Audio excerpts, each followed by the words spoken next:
How to change Tinder age. Hey guys, welcome back to our channel. Today in this video I'm going to show you the ways to change your age on Tinder account.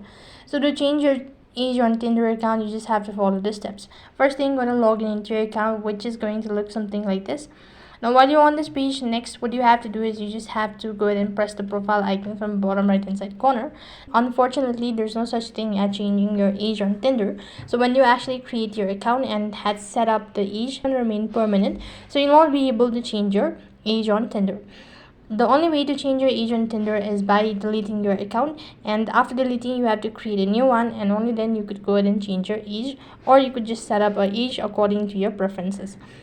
But then when you delete your account, all of your information and data is going to be deleted and you'll not be able to recover it. So if you wish to go ahead and delete it, then click the settings icon from our right hand side corner. Here you need to go ahead and scroll down right to the bottom, and then you can see this option as delete account. Go ahead and press on it, and when you actually go ahead and select that, so you can go ahead and change your age on Tinder. So that is how you can go ahead and delete your account. So that is all for this video. I hope the video was helpful. Make sure to like, share and subscribe to our channel. Thank you for watching. See you in the next video.